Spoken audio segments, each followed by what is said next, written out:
Oke, ketemu lagi kita lewat podcast saya Pinter Bersama Teknologi AI. Kali ini saya akan membahas atau melihat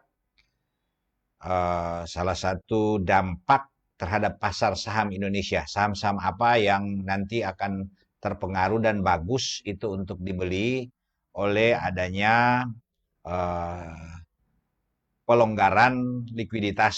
Jadi ada key easing ya, quantitative easing ya.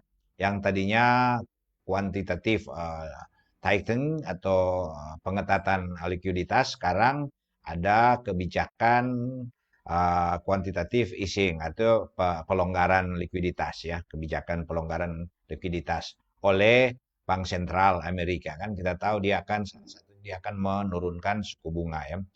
Nah, probability-nya 50% dalam waktu dekat ini ya. Nah, sekarang akibat quantitative easing ini atau pelonggaran likuiditas ini, mari kita lihat sama-sama apa yang dimaksud dengan quantitative tightening dan quantitative easing ya. Apa itu? Dan terlebih yang kita mau lihat nanti kalau kita mau pegang saham-saham, saya juga berdasarkan ini saya akan membeli lagi. Kemarin saya sudah dapat mengambil untung di beberapa saham dan itu tentu kebijakan yang sudah saya analisis menggunakan AI. Jadi sekali lagi ini juga menggunakan AI ya. Jadi dampak uh, quantitative easing atau pelonggaran likuiditas Bank Sentral Amerika terhadap pasar saham Indonesia. Oke, tidak berlama-lama kita langsung saja ya, kita langsung saja apa dampaknya itu kita lihat ya. Oke, bentar ya, saya atur dulu ya. Ini dia ya.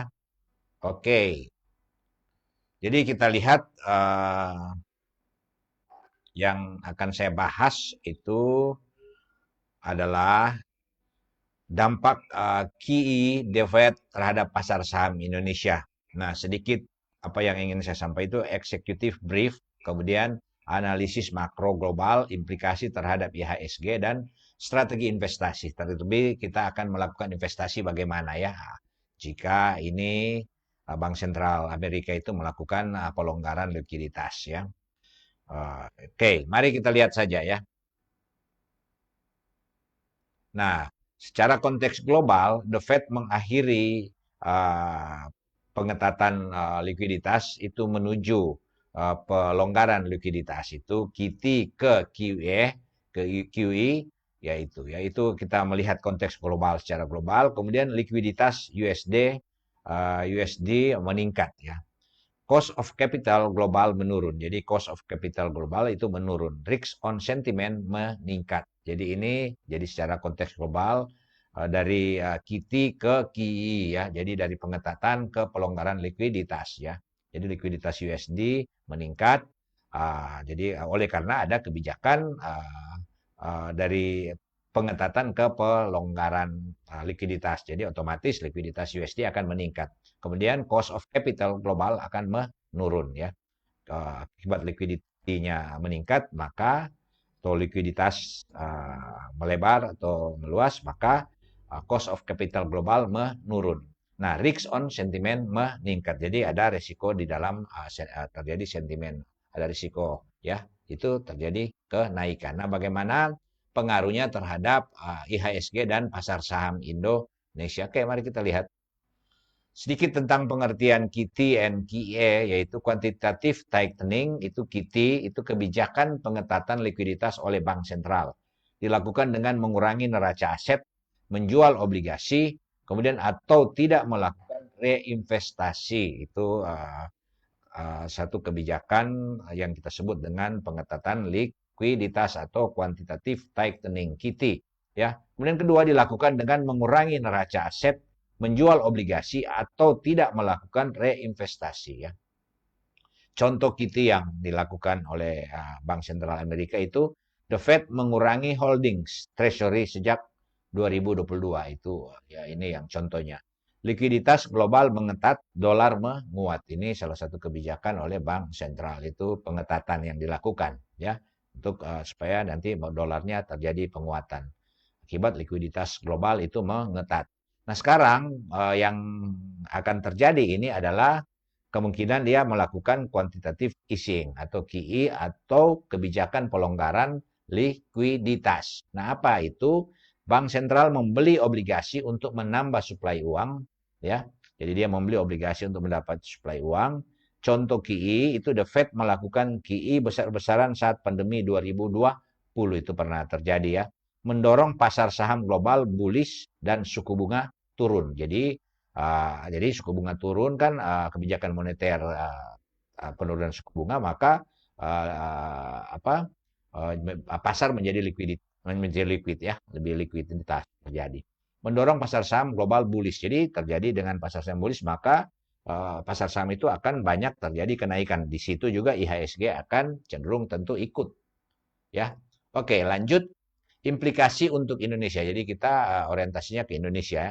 Jadi akan masuk ke modal asing ya, foreign inflow ke emerging markets meningkat. Itu terjadi seperti itu ya, dengan dampak pelonggaran likuiditas ya.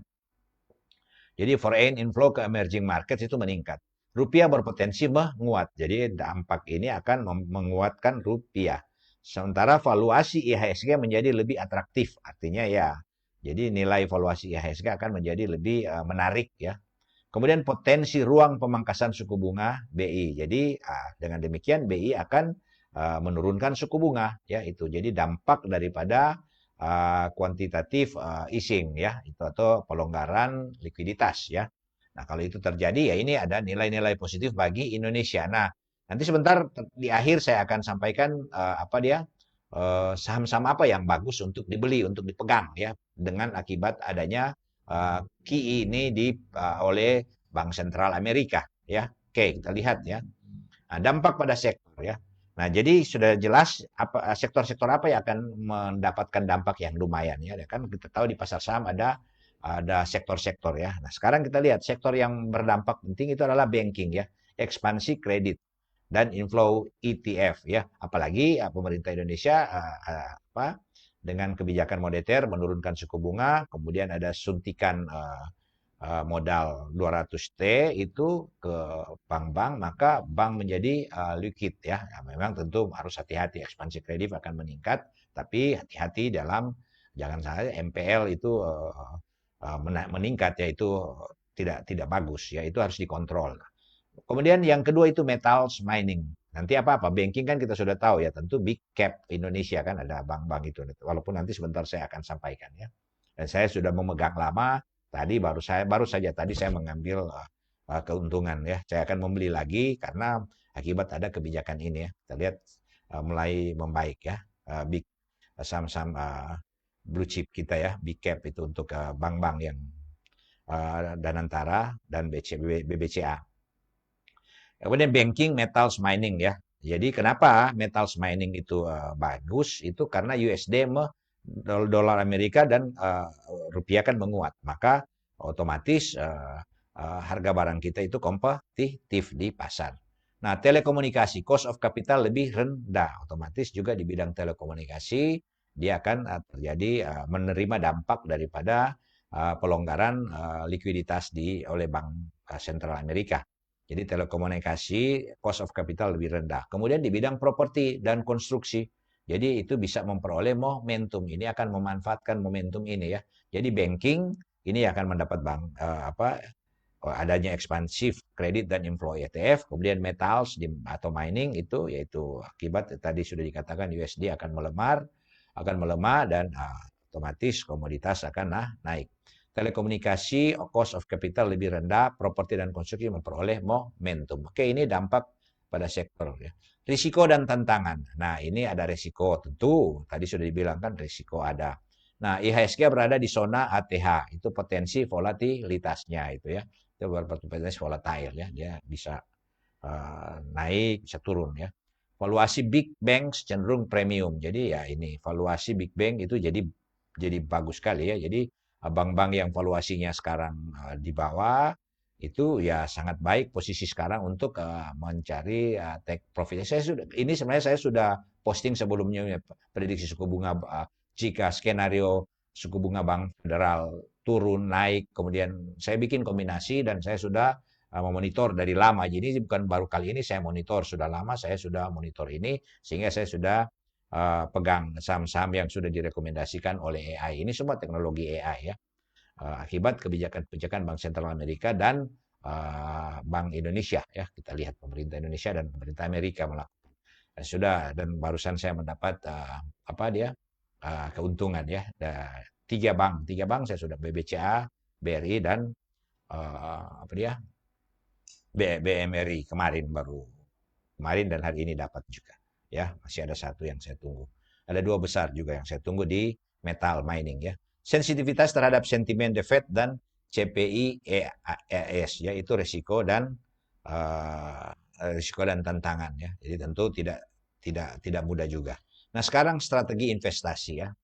Nah, strategi investasi yaitu barbell strategi, itu namanya barbell strategi, yaitu blue chip plus growth plays. Ya, kita lihat ambil yang saham-saham blue chips dan growth plays yang sedang bertumbuh atau sedang menaikkan ya.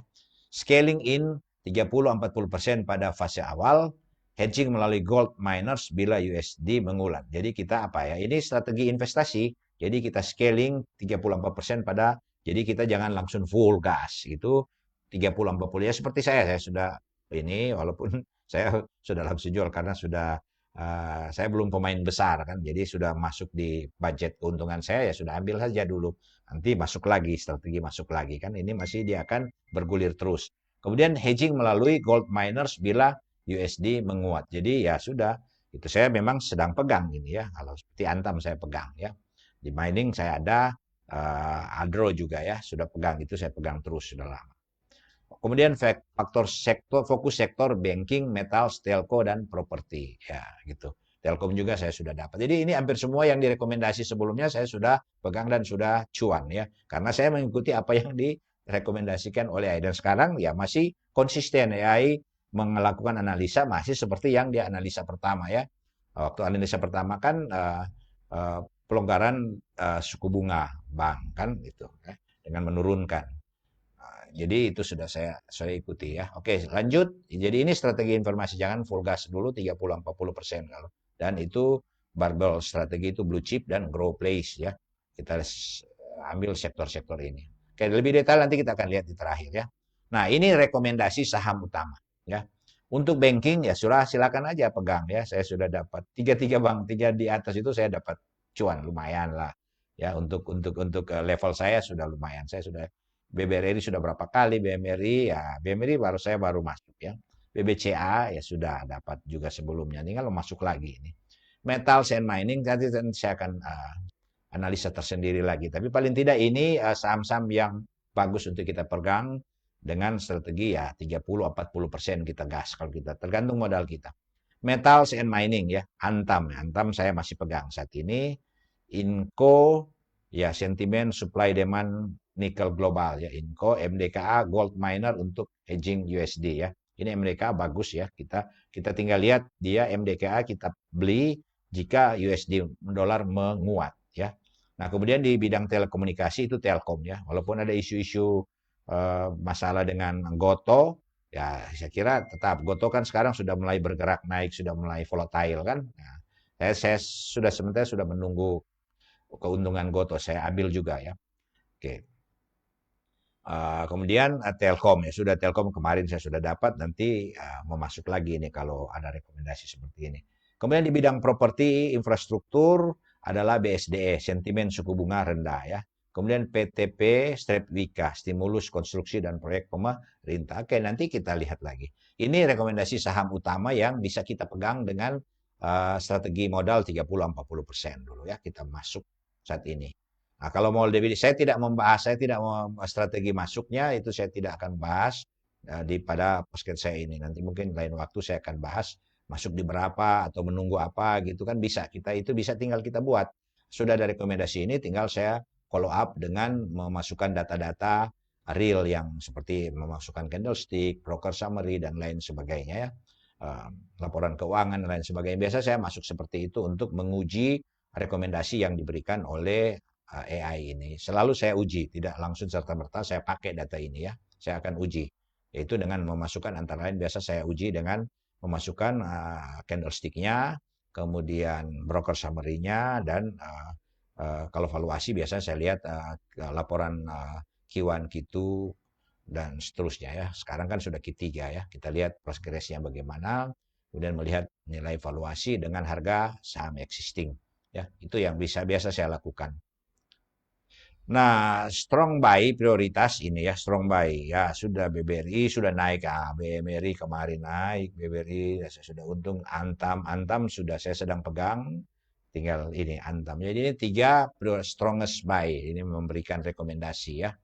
Oke, silakan Anda memutuskan. Jadi ini hanya analisis ya, bukan untuk rekomendasi. Saya tidak merekomendasi ya. Ini analisis AI. Ya silakan saja kalau Anda mau, itu tanggung jawab Anda. Saya hanya membuat analisa terkait kebijakan Bank Sentral Amerika yang melakukan pelonggaran likuiditas, dan juga dalam waktu dekat dia akan melakukan pemotongan suku bunga probability 50%, itu analisa AI ya. Oke, ini tiga saham yang bagus ya. Saya akan masuk lagi ini. Kalau Antam sudah, BRI dan BMRI sudah dapat saya ya. Sudah dapat keuntungan ya. Walaupun ya standar saya sudah dapat. Tinggal mau ambil masuk lagi. Karena kan nanti tahun depan kalau saya keep kan tahun depan itu bisa akhir tahun atau apa akan ada share dividen juga ya. Ya kan kondisi seperti ini. Mudah-mudahan kondisi ekonomi global akan seperti itu. Dan Indonesia dengan Menteri Keuangan lebih, ya kita sebagai pelaku-pelaku di pasar saham ya tentu senang dengan kebijakan-kebijakan Bapak Menteri Keuangan ya. Outlook 3-6 bulan ke depan ya, proyeksi IHSG 8.000 8.200 ya, sekarang sudah lebih kan, sudah naik kan. Nah, jadi ya ini tapi kira-kira akan ya bermain di situ ya. Memang ada kerinduan apa seperti statement Pak Menteri itu sampai 9.000. Ya mudah-mudahan.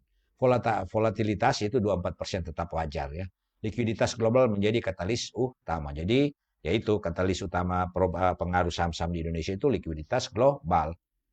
Kalau dia pelonggaran seperti yang diprediksi akan terjadi pelonggaran, maka otomatis itu akan bagus ya, akan menjadi bagus untuk saham-saham yang sudah direkomendasi tadi.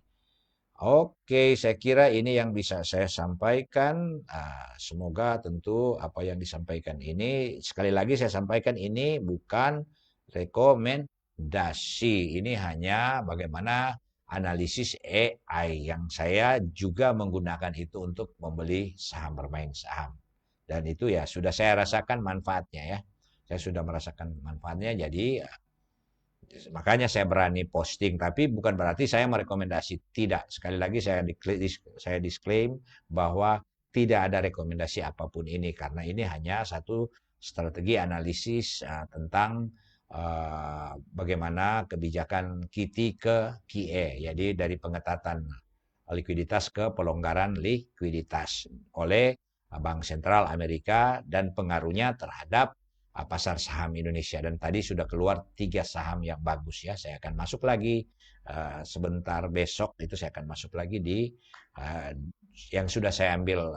Saya sudah ambil keuntungan kemarin dan tadi di BMRI dan BBRI. Antam tinggal menunggu, dia kan sudah mulai naik lagi ya. Oke, sampai ketemu lagi di podcast saya yang lain. Sampai jumpa.